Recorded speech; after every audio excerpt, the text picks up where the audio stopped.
Hi, welcome to 22 NU Podcast. I'm Anais Salas, your host and producer, and today I have a very special guest. This is Nzadi Michelle Keita. She is a poet. I had the opportunity to hear her poetry and meet her last year, and we even did a coffee date together because I was so deeply enchanted by her work. And I write poetry, and it's always good to connect with another poet when we can find the time to do it. So, Anzadi, thank you for taking some time today to be here. You're welcome. Thanks for inviting me.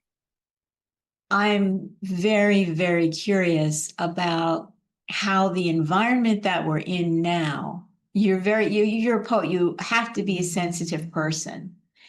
And we're managing our sensitivities with daily life and all kinds of events, and some things we can tune out and some things we can't. And I wondered if this period of pretty powerful instability that we're going through in the US, not particularly in our neighborhood, because things are calm where I live, and I'll bet they're calm where you are. Yes? They seem to be. Yeah. Doesn't mean that we're not impacted by the other swirling environments around us that are something that we have to tune into just to stay connected. I think when you tune out, it's dangerous. I think tuning out is a really dangerous choice.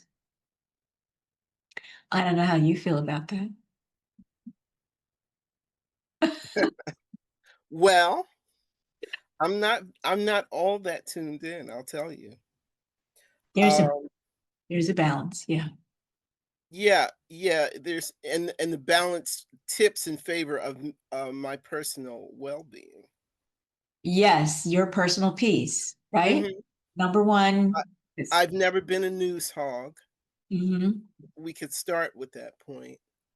Um Although, ironically, I majored in journalism in undergrad, but I've never been a news hog.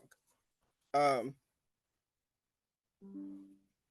as opposed to one of these people who's constantly online, constantly, on CNN, bouncing between. I'm not that person. Mhm. So I take in headlines, I scan articles.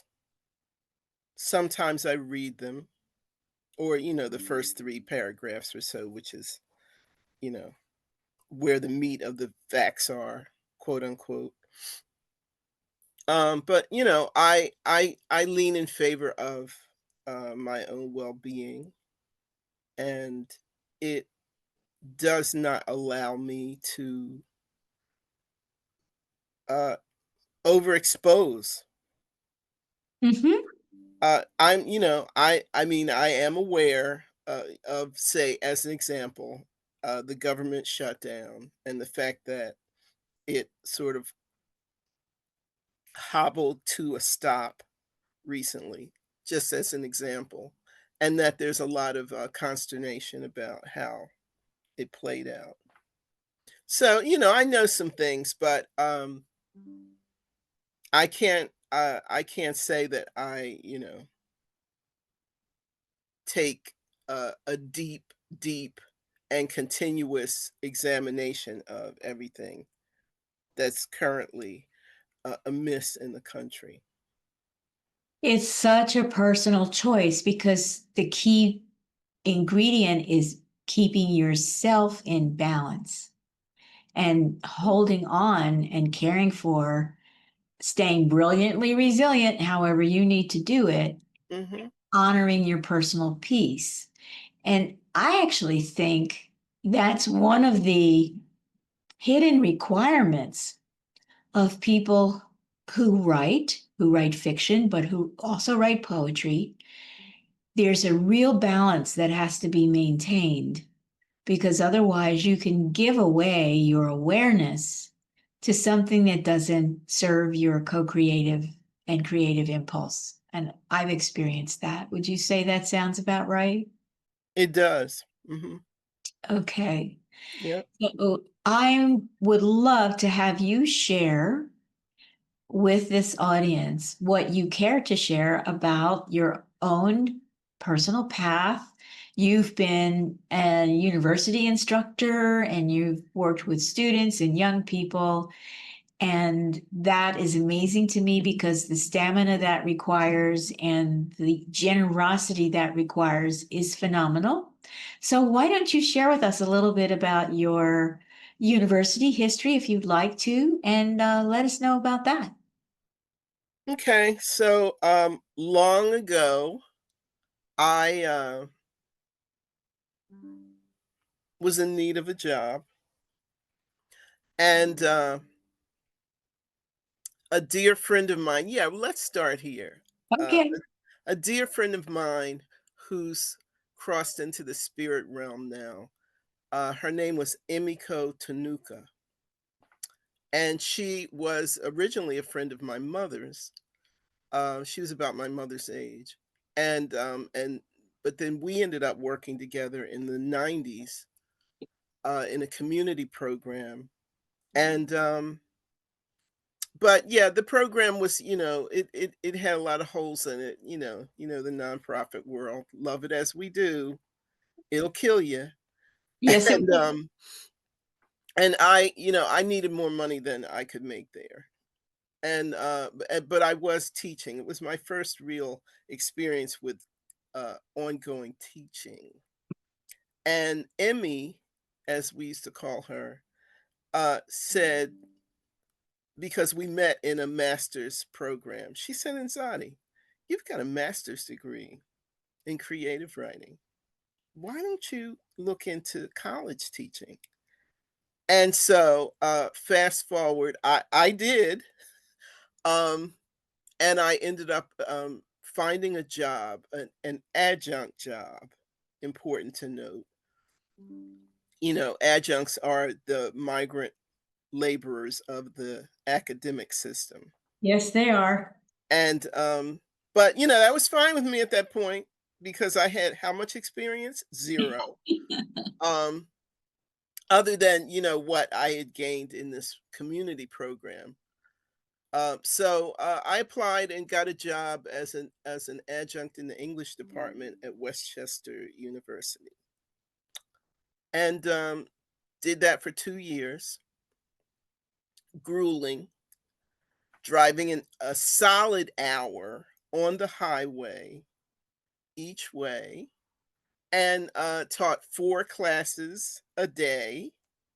Hello, 8, 10, 1, and 2. That's a lot. Yes, it was. The happy note is it was all the same course.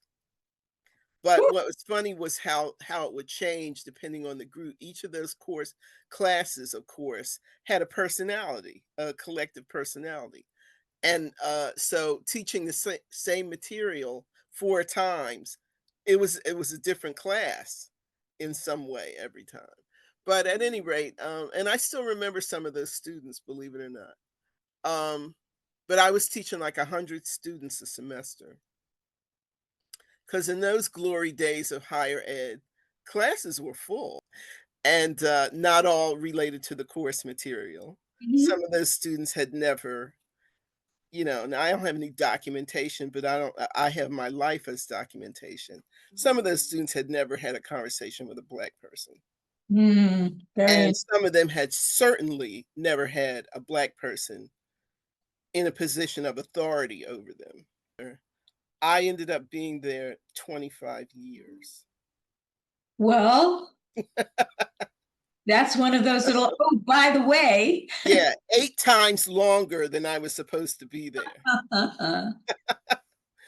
Yeah, so, And it was during it that was quite time, the adventure. it's an adventure. Sure, teaching is always an adventure. I mean, it's one of the things, like, if you really are plugged into it and you're in a creative vein, you almost could never get bored because everybody who's coming to you in a creative environment is going to be bringing something unique and different. So that's like gravy in my world, anyway. Mhm, mhm. So, Yeah, and again, of course, I have, many more memorable students from that whole experience. which by the way, you were talking about a creative environment, but I'll be honest, teaching creative writing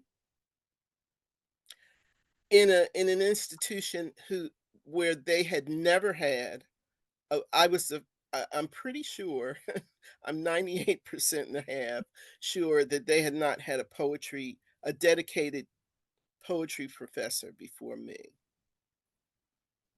So there was no sort of ground turned over for this. Uh, and the short of it is it was pretty draining. And so um I at some point, and again, this is a small private liberal arts school where you're not going to have multiple people teaching the same thing. So I was the only one. Well, to be fair, a colleague, they hired two poets at the same time. So I was one of two new poetry professors. The other one, I'm still friends with her. Dare we ask her name? Her name is Jenna Osmond. So, eventually, when I started my long journey of staying there, I made the decision that I wanted to teach some literature also because it just it just balanced for me a bit better than Good. constantly writing comments on poetry and constantly workshopping. And I was like I needed to have some balance. So I No, did also teach, eventually taught American literature, specifically the Black arts movement. fantastic. So you were flying the plane as you were building it. Oh, yes, my dear, I was. Absolutely. And walking up and down the aisle with the beverages as well. Oh, right. Yeah.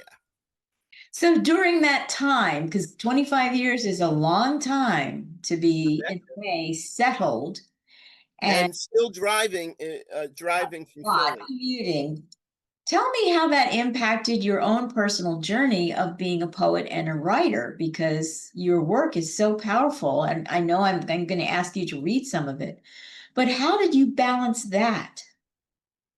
You do what you if you're me, that is, you do what you need to do. I mean, it's not like I didn't have those sort of shadings, but what I discovered is that those aren't necessarily hard and fast biological tendencies. And some of it might be the fact that I come from a working class, you do what you need to do Mhm. background. Yep. Um, no, I'm sure some of it comes from that. Um, when you don't grow up with the privilege of a lot of options, you do what you need to do to get where you're trying to go. Yeah. And so, that I didn't have household help other than well, my my indentured servants that I gave birth to, and occasionally my husband, um, in certain limited respects. So, I didn't have anybody cooking uh, Right. when I got home from my hour drive. So you work it out. Um, I'm trying to think of a concrete example. Like, as my kids got towards the teen years, and they're both male, I taught them how to wash their own clothes. Absolutely. We had a thing for years and years. In fact, I eventually wrote an essay about it called um, "The Cooking Schedule." Yeah. And so one night, we sat down, and because we used to have family meetings periodically, and we sat down, and I announced that we were going to have a cooking schedule. Everyone who ate food was going to Gonna cook cook. food, Yes. and it was deathly quiet around the table. But, mind you, a sidebar, I have to say, I've never been one of those, uh, people who was, like, so indispensable in the kitchen. I don't kill anybody, but I'm not a great cook. I'm fine, I'm okay. It's tolerable food, but it's not gonna be like, "Oh my god," memorable most of the time. So, it wasn't like they were losing out on that. But anyway, the short of it is we developed a cooking schedule. I only had one of the 7 days. Um, and and other people had two. And so that made some space. Another thing, I'll say something about writerly.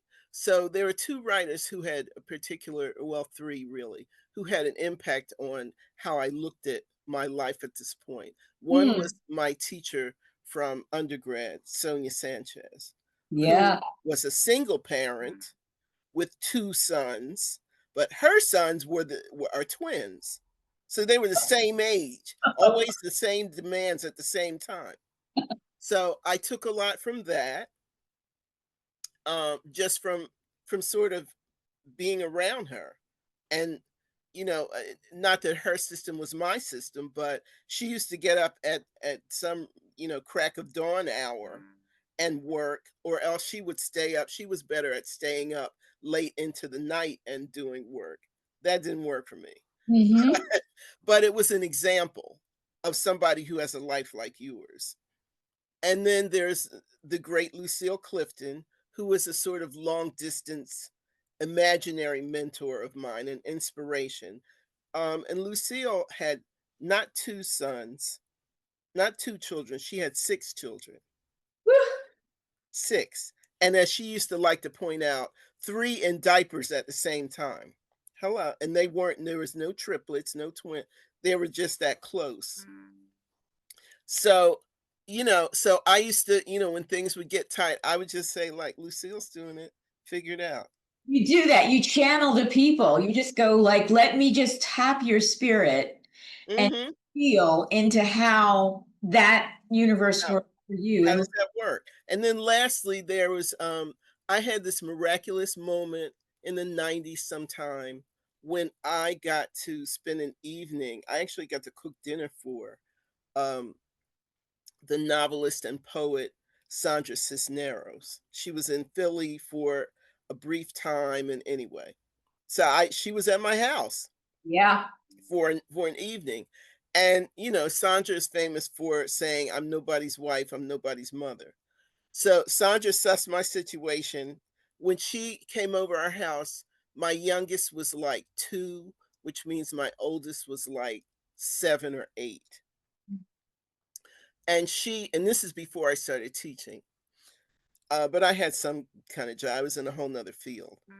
And she s- sat down with me after dinner. She pulled me aside. She wanted to talk to me. She knew I was a writer. And we had a conversation, and she gripped my hands and she said, "Listen, what I want you to do is set yourself a doable goal. I don't care how small it is. Set yourself a manageable goal for a reasonable time and work at that, whatever it is, until you get that done. And then set another one." And so, just the fact that she took the time to see my situation and not Mhm. sort of feel herself above it because she was single, didn't have kids, wasn't married, and she was already the house on Mango Street. I had probably come out by then. So she was already celebrated, but Mhm. she was the kind of person who would try to, each one teach one. So those situations that I just described, and then that mindset that I grew up with, those are things that enabled me. So, sometimes the kids would be playing in their rooms on a Saturday afternoon after they did their cleaning, and Mhm. that would be my time. Or, it was pockets. I had to pick my pockets of time where Yeah. I could. And there were long stretches when it was very difficult. Um, my husband was a college professor, and what people don't understand is when a college professor is pre-tenure, but on the tenure track, the institution owns them basically. So a man that's got household and fatherly responsibilities is going to be under tremendous strain because they're teaching, they're trying to develop scholarship and be at all the events and all the other stuff they have to do. So, so it was difficult, you know, and a lot of times, the summer was when I did more work. But I was not one of these people. I'll never forget talking to a playwright at community college who said, "Oh, I he," and this is a man who's married, Mm, with, you know, somebody helping him out. He said, "Oh, I just let my writing wait till the summertime." I mm, looked at him like, "What? mm. You mean you don't do anything during the school year?" And he said, "No, it's too difficult."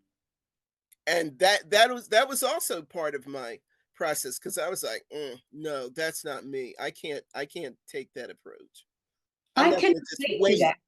Yeah, I can relate to that because there have been many periods in my life where I've had to wait because I was doing my part for whatever you want to call it. Mhm, And the waiting, I had a husband at one point who was in medical school and mhm, was working a freelance court reporting job that I had co-created after I got out of learning how to do the job. Because mhm, we were moving out of state and he was going to medical school and I was going to be like it. mhm, And the challenges of that didn't allow, and you've heard a little bit of my poetry. There was no time for that. And right, um, yeah, I was doing in some instances daily copy, which meant I was in court all day, had to go home, feed the kids, do the dinner thing. You know, mhm, my husband at that time would clean up. That was nice. We could sort of work that out. He and the kids would clean up after dinner because I would have to go back to my office and stay there right. till 2 or 3 in the morning to walk out with, Oh god. yeah, that I had to turn in the next day. Now, the upside of that was I got myself to the level where I would engage in long hearings, and one of my days was a $10,000 day. Oh, hello. Hello. And so that allowed me to shift what I felt was spirit nourishing for all of us and for Mhm, me, so that I could hang on to that part of me that mhm, uh, my creative drive is ridiculous. It's relentless. mhm, So mhm. I had to find more than one outlet for it. And I think we adapt. You're in a situation, and one of the things that's maybe this has been an interesting part of your journey is the point at which, when my children were older, there was a compelling form of living poetry for me, which is energy healing. It is a form of living poetry. You touch someone else and you impact their pain and you impact their suffering. For me, that's a living form of poetry. Mm, And I was called into that. I had no idea that was where my life was going to go, but it went there. And at that time, I had to find a new balance between the traditional wife, mother, creative person, suddenly launched into a whole new world that I had zero experience in, except this is what's happening with my hands. And I think that's part of the creative journey because when you write your first poem, when you write that first story, when you can feel how alive and connected that makes you, at least for me, I'm imagine you've had that similar experience. It just connects you to all of who you are. You find that wherever you can. At least that's been my experience. Just hang on to it. Whatever you do with all the other hats that you wear, the titles, whatever, that's the core. Hang on to it. yeah, yeah, you do, you do. And, um, I was the kind of person that, I and this is how I was taught, you keep a notebook with you all the time. Yes. It's and so, you're open to the channels by which things begin Yes. all the time. And so, okay, I guess I'll say this now. I've been retired from that job for 3 years. Okay. Uh-huh.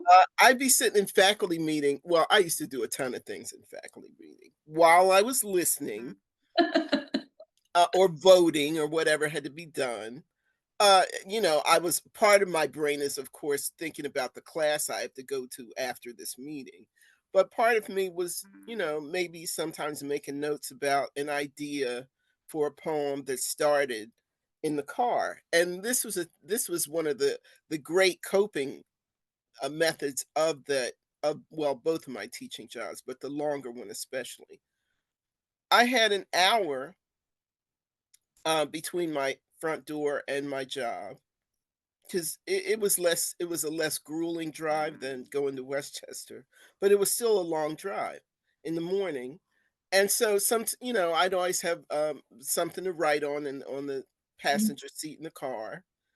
I might get an idea, I might be thinking about something, and then I would make some more notes about it while I was in faculty meeting or some other point in the day or on the way home. Right. So things happen in very incremental stages like that, you know? And over time, and when you keep a notebook, you get a whole bunch of that stuff.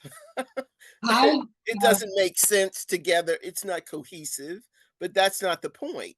it's That's not, just the seeds, that's not the fruit. you can go back when you've taken the time to archive these moments. You can go back through that material and you can find absolute gems that you can then pick up and Right, structure into something. And I think I right. love this because one of the things I'm interested in, we have a lot of different people who tune into the podcast, and I'm working with a global community of young people. Learn what you can, and if it resonates, try it. And just try it for long enough to see if you can feel the value in it. And then a simple thing like I have a little handheld recorder that I have with me almost all the time. And then I Mhm, can come home and pop it into my computer and it'll spit out whatever I've said. Today, mhm. it's easier to do that, but you still have to have the intention to stay connected Yeah, and the vision, and the vision.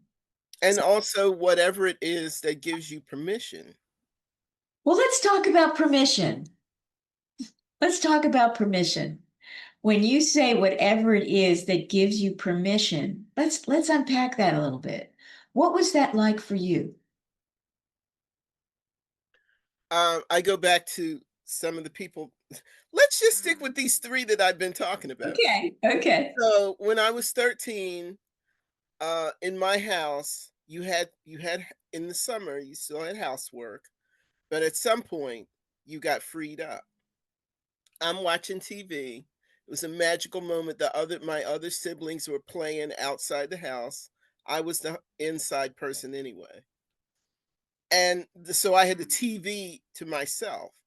And, I turned on public TV, which 100 years ago, it was dreadful. You couldn't get a decent picture, you but, I was just channel flipping, among the 4 channels, and I saw this show, called Like It Is that was produced in New York City, and so, of course, the picture was terrible, it was snow all across it, but, um I saw these black people arrayed at stools in front of sort of, like music stands, reading or speaking what seemed to be poetry. So I was like, skid, screech, wait a minute, what is this? What's And this? one of them was Sonia Sanchez. Huh? It was, I think I had heard of her, but I had never seen her, or maybe it was the first time for both. But she read a poem called Summer Words for a Sister Addict, Mm, which came from, I believe that was in her first book, Homecoming. And I was floored by the material, by the delivery, by her appearance. She had this humongous afro. hmm this is in the days of the in that phase of the days of afros.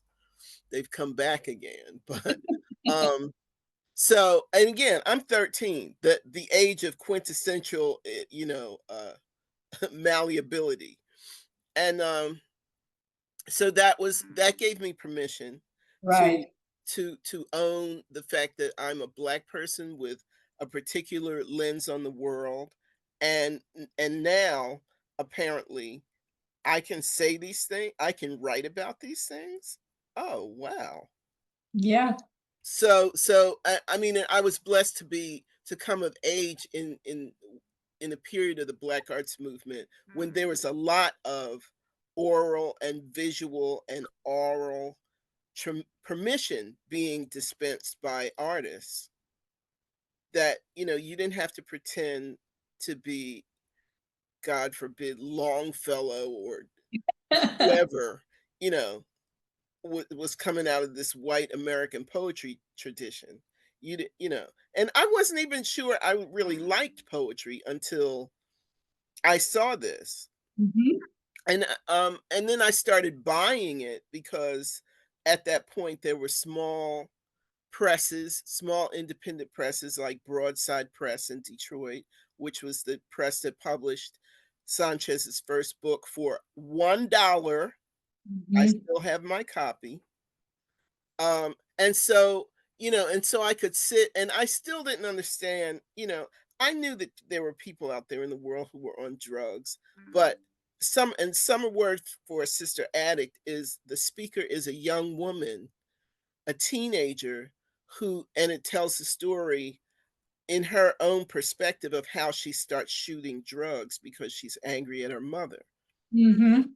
None of that spoke to my life, but the idea of that she would choose to give voice to a young Black woman who was angry about something Mhm.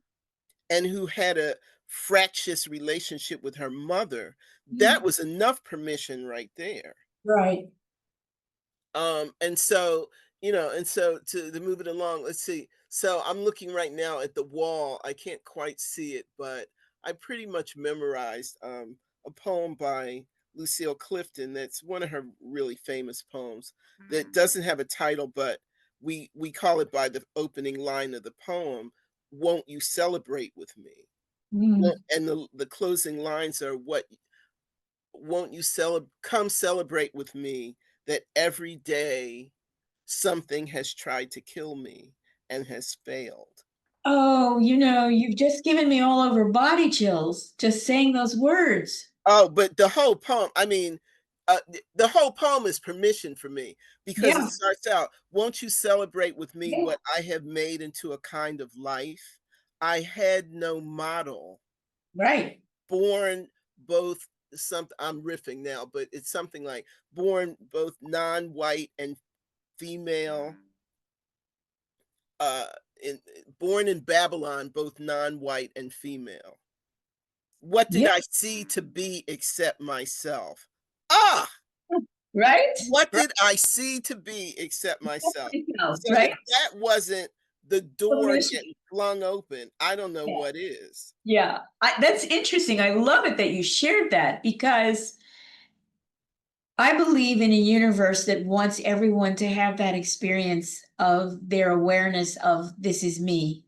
I really believe in a universe that is that generous and that is so excited that it has created so much life for us to have the possibility of what is that like, and that we can crash into those moments and crash into those opportunities and bounce off of them and have them ricochet all inside of us until Yeah. we begin to find that space that is absolutely uniquely, completely uniquely, and totally our own.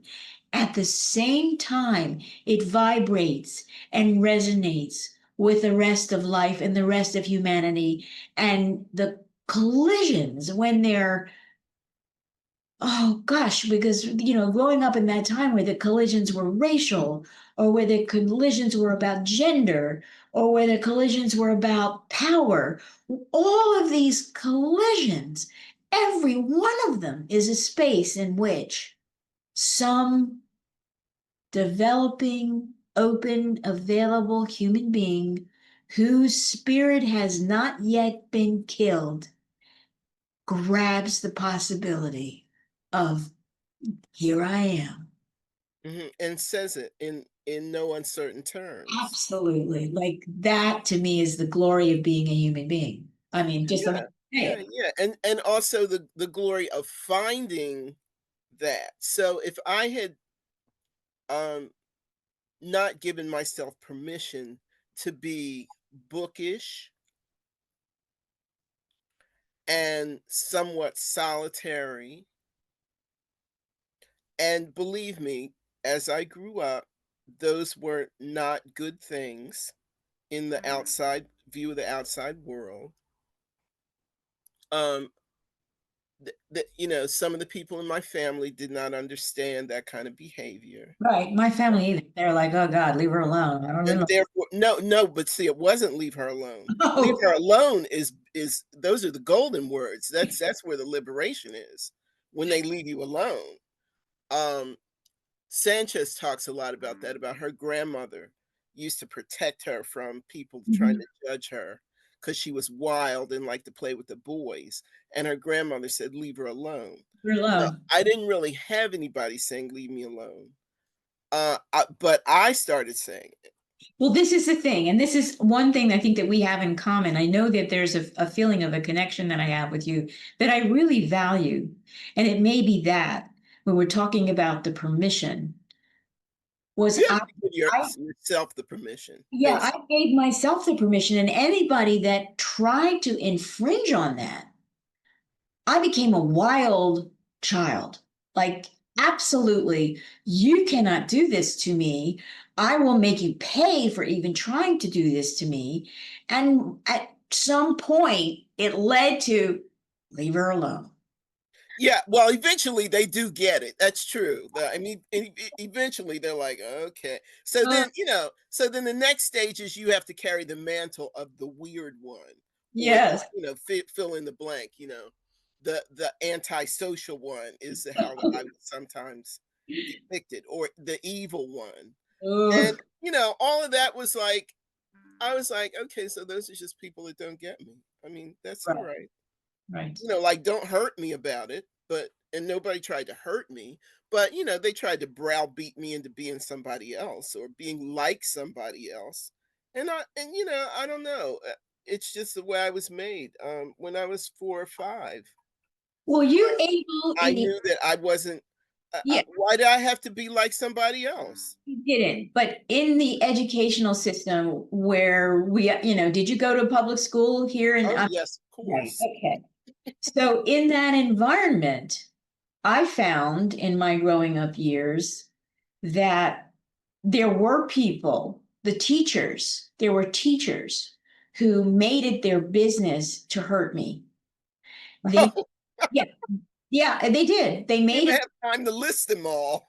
Yeah, well, right. So this is, I think, is an important thing for us because the awareness of people who are watching this, and my other work that I do as a life coach, they may have buried the moments when someone attempted to kill their spirit and they don't recognize the damage that that does and how it Mhm, warps your life. And I mhm. mean, And that's then the thinking it was their fault or something. thinking it's your fault. I mean, that's the story of why a young girl starts shooting Sister Addict, becomes Sister Addict, because that's going on around her and she can't make any other sense of it other than it Right, must be me.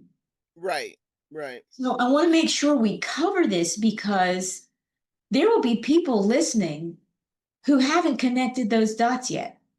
Mm, And they yeah. need to connect I them. mean, to a degree, again, what did I used to say to my students all the time? So many things come down to place, time, and circumstance. Absolutely. So you need to pay attention to those things so that to draw what you can. So as I said, so when I was a teenager, a young teenager, the Black Arts Movement was popping. And so what that means is that when I was a younger child in elementary school, um, the civil rights movement was popping. And for people who don't understand this, given what popular culture is now, at that time there were three TV stations. News came on at 6 o'clock, period. Everybody watched the same news programs. And black people were a vastly uncommon sight on television. Mm. So when in my house, when my father came home and dinner was getting served or about to be, and the news was on, and I'm seeing black people on the television, on the news, people who look like the people in my church, women who look like my Sunday school teachers, getting dragged by their shirt collars by policemen, getting hit over the head with batons, getting dog sicked on them. Mhm. I'm like, what? What kind of world is this? Correct. And so so a lot of things that I began to understand about the world start with what I saw on that Right. TV. And and again, because I was raised in the church. We went to church every Sunday. All the platitudes, all the theories, all the pronunciations, all the singing, white Jesus up at the front of the altar, and I'm sitting there going at 6 o'clock, sitting next to my father, quietly going. So the people that look like this, Yeah. like Jesus, are also the people doing this Yes. to the people who I've grown up around, who all I see them doing is working, waiting for the bus, and cooking dinner, and doing it all over again, and taking care of us. This makes no No. sense. And if this is supposed to be the truth, then there's got to be another truth out there because this is nonsense. Well, this is great because I think I was 8 years old. I love to sing, always loved to sing. And I went to Sunday school and I was able to sing in Sunday school. And then the material, the propaganda began to be delivered. And then singing got to be like less fun because I'm like, whoa, there's a disconnect here. I can feel it and I'm not going to tolerate it. So I came home from one of those days at Sunday school where I knew that the whole thing was a crock, total crock. Interesting, but a crock. And I said, I'm not going back there. I can't go back there. I won't go back there. Yeah, well, okay. I did not have the leeway to say that. Well, but either church or school. But the thing is, the reason I was telling that story about the news and the sure. church was that it goes back to what you said about the teachers. I'm living in a world where this is what's going on the news. This is going on in a part of the world, by the way, that my parents came from, Correct. and a part of the world where I know I still have relatives, but interestingly enough, we do not communicate with those relatives in Georgia, in South Carolina. Hmm. So I'm trying to put things together as one does when one is in the early stages. And but what we've done is what my parents did is moved us to a neighborhood where we're going to elementary school, and very few black kids are in the elementary school. So in school, then the other piece falls into place, which is that some of these teachers are like, excuse me, I didn't say I was ready to teach no black kids. Hmm. So let's just boil it down to what it is. My first grade teacher, oh God, she was a witch. Well, I was Um, in first grade. she No, she she used to scream at me for like anything. If we were lined up to go out to recess and I wasn't exactly behind Peter or You whoever became a the hell. target. You became her target. Oh, I was totally her target. There were Yeah. two black kids in that class. One of them was a light-skinned girl who lived up the street from me, and the other was me. And out of the two, she picked me. Of course. And so and I was just telling my husband this story. She was mad because I was in the class. She was mad more because I got added to the class a few, like maybe a couple weeks into the school year. Hmm. Why? Because there were two first grade classes. Her class was the accelerated class, and much was made out of that. We were doing all these things that the other first grade class wasn't doing. And here, so I get walked down the hall and put in her room, and she's like, "What?" with her clan self. Well, And you and thought so that. I just told my husband this story how so we were doing homonyms on the board one day. And I was a book geek, I was reading, I could read when I was 4. So words were like my jam. So she's doing all these easy, and kids are putting their hand up, there and there, say and say, what C and C, whatever the obvious ones. And people kept putting their hands up. I was putting my hand up too, but guess who wasn't getting called on? Right. so so I was like, oh, I see what the game is. I see what she's doing. And so eventually the board's like filled up, and it seems like there's no more homonyms we can think of. Yours truly, I had one that I knew nobody was gonna think of. So I put my hand up, and I'm the only hand. She can't ignore me. So she begrudgingly turns and points to me. And I said, great and great.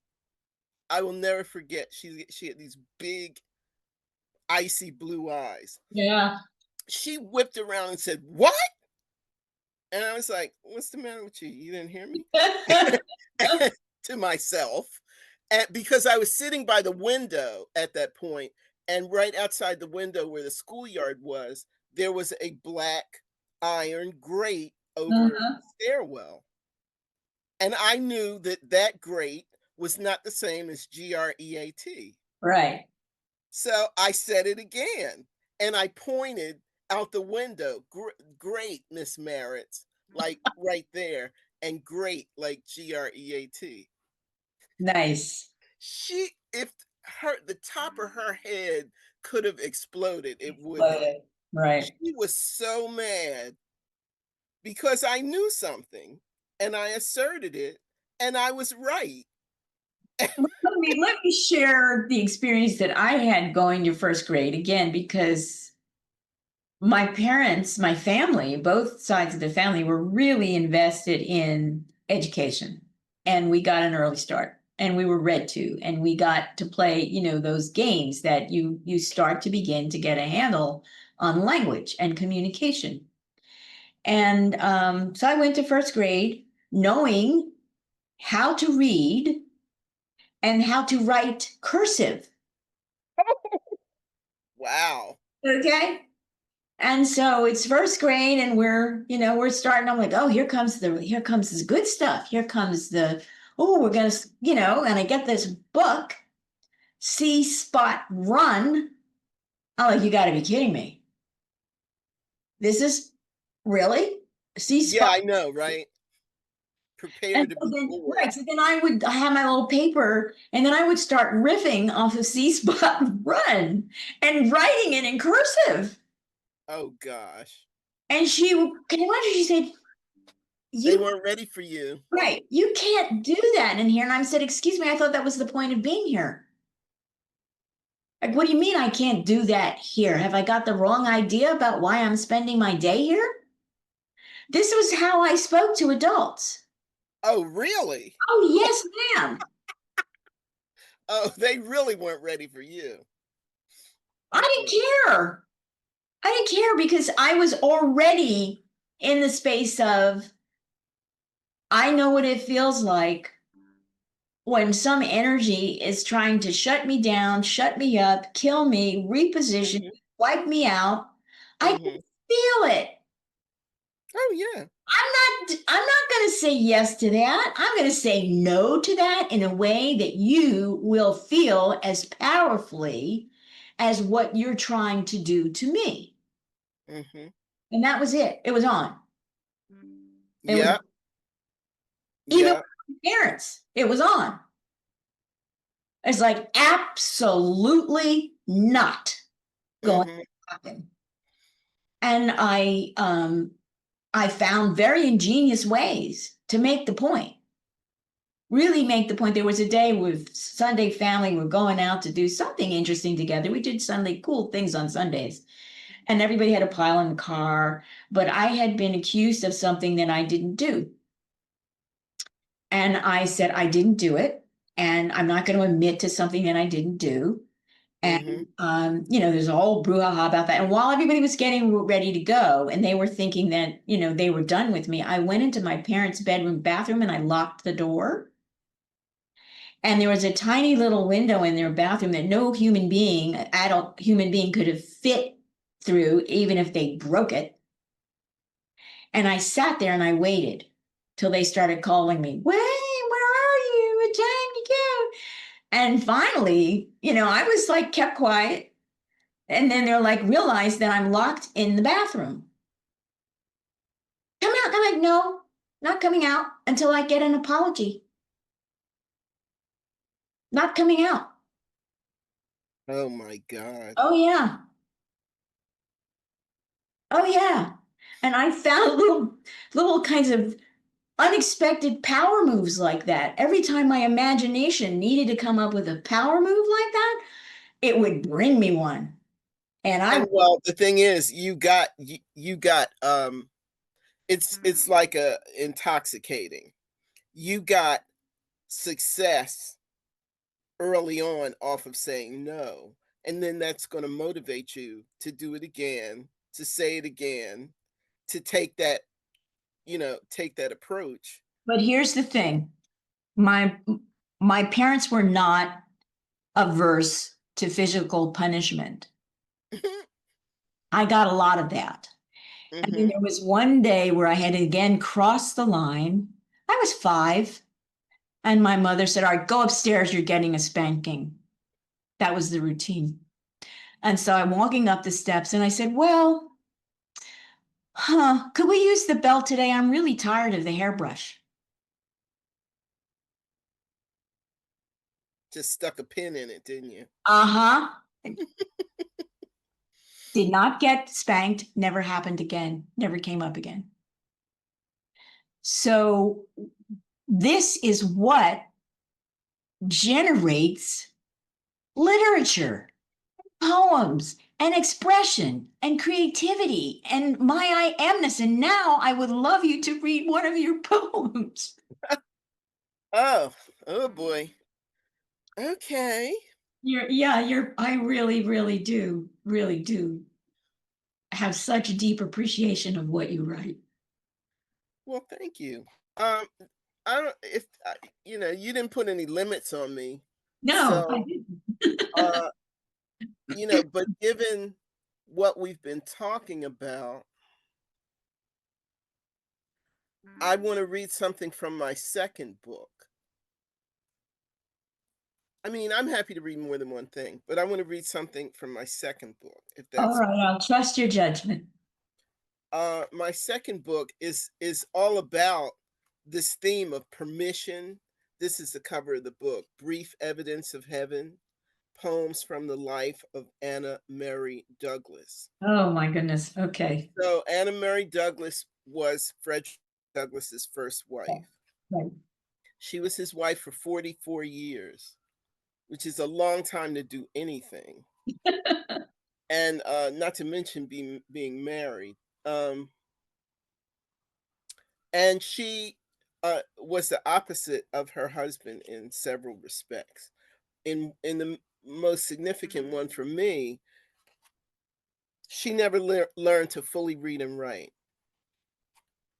That's astonishing, isn't it? And she's married to who what? Mhm. The most noted black man Yeah, on publishing books in the 19th century. yeah. So that was one of the reasons why she caught my attention and engaged my imagination. Because I've been married a long time, and some of the marriage is an interesting dynamic, and for people to be that different, I started thinking about her, and she had 5 children with him. So, and that brings its own dynamic. So I started to read about her because there was nothing to read from her. So I started to read about her, and she really engaged my imagination as someone who did not let the fact that she couldn't read and write contain her. I sensed that a badass here, and I wanted to think about what was that like for her. One of the real uh, sticking points for me when I was thinking about making a book about in the anti-slavery movement, in the abolitionist movement, was coming to her house. And of course Frederick Douglass has been written about by countless historians, but we never hear anything about her. Not from him. Hello. That was the other thing that forced me to make this book. He says very, very, very little about his first wife. And the historians who follow up talking about his whole career said almost nothing, because I skimmed many, many books in the course. And so when I thought about that, I was like, okay, here we got a black woman with the hood thrown over her head, with everything she's done uh, being dismissed or erased. All the poems in the book are written in persona. So, oh, on the back, this is an actual picture of her. Yeah, I see. That's a beautiful picture. It's pretty much the only one that exists. Wow. There's one photograph. This is from a painting that hangs in the parlor of the National Park Service site, which is in Washington D.C., which is the last house that they Yeah, lived I in. lived in. Yeah. Um, I spent a long, long time staring at that picture too, and Uh, like communicating with her. But yeah, I just thought so much about when I read you all of these names that you come across: John Brown, of course, Harriet Tubman, of course, Garrison, William Lloyd Garrison, who worked with Frederick Douglass on anti-slavery issues, and a host of other people. All of these people came to her house. She was the hostess. She had to fix tea and food and bring stuff on trays, or, organize all that, all the domestic aspects that nobody talks about. And so I wrote this poem, which again is a persona poem, so meaning the voice, the speaker of the poem is her, not me. It's called John Brown. John Brown is not a lie. The air is full of his name. No saint you have in him. But then I have not seen a saint alive in a body ever. Spirits recognize him. In their country, he owns a sprawling house. Something shot its way into his blood. Could be God sang a memory. Could be Brown woke soon and clear to catch it. He sways like a bloodhound, prying the song out of every roof. Slim as a rifle. The stain of him rides all over this republic. Between the seventh plank of a loosened floor and white hair bright as straw, between two fingers and a dark tobacco leaf rolling. Where is the army of browns? The army of white men with hearts instead of vaults and dogs. This has been as juicy and wide ranging and personal and authentic and in a little way prophetic as I hoped it would be. I, Mm, yeah, I just am so grateful for your sharing this time with me and a glimpse of you and the sound of your words. I'm deeply grateful.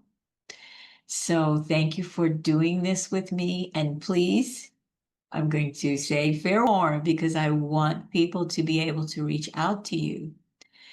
You just never know. You just never. yeah, no, I take that point very strongly these days. You never know.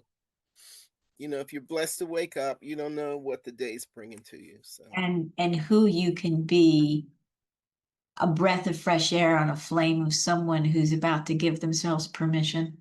mhm, mhm. I love that we hit on that theme, right? It was totally organic, which is so fun. That's what I love about doing this podcast is it allows for those things to just show up. Yeah, Yeah. right. Things that are like waiting to be said. Yeah, totally great. I love doing this. So again, thank you so much, Nzadi Michelle Keita. I appreciate you. And I'm so glad that we're kind of sort of neighbors. We're living in the same community. It's a powerful oath that we share with our poet community, among other Definitely. things. Thank you, dear. You're welcome. Thank you for the invitation. Okay. Take Addie, care. you too. Bye-bye. 22 and You podcast is brought to you by Living Lessons Library. And we're located in Philadelphia and would love to have you become a member. Thanks for watching.